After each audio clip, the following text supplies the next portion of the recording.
Last night I met a girl who sleeps on the street. I looked at her bare hands, I looked at her bare feet.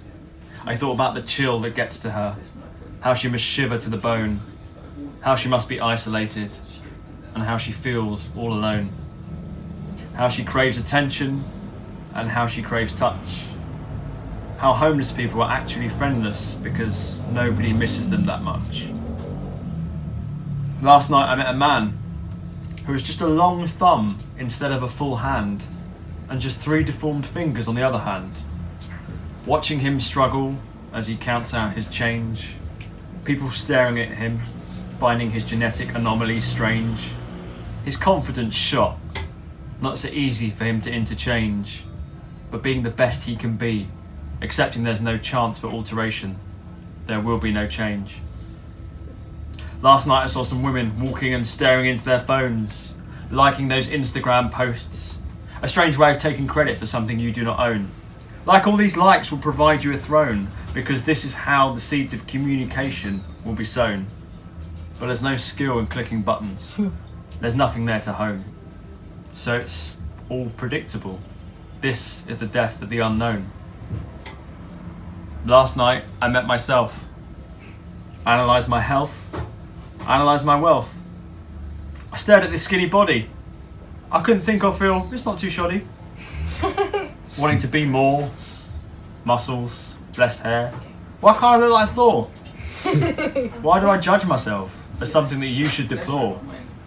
Where is the child in me? And for how many years did I ignore? And how do I begin to restore the me I am? Not the me I pretend to be, but the me I always flee. When did appearances become more important than heart? And how have I got this far, leaving behind the reasons from the start? A picture of success, fake aesthetic, and a personality bland.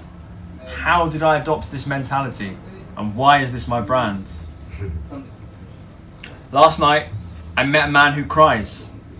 He comes from far away and he has pain in his eyes. He's fallen so low, he just cannot rise. For he thought of what he did were the actions of the wise. But he remains in pieces as his heart slowly dies. You see, he thought the solution to his problems were putting his family in a boat to escape persecution, which was a knife to the throat.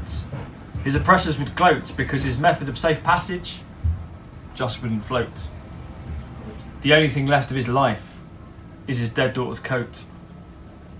If life puts you in a position where humanity is at the lowest condition, where you have to abandon tradition, where you either escape or embrace submission, what do?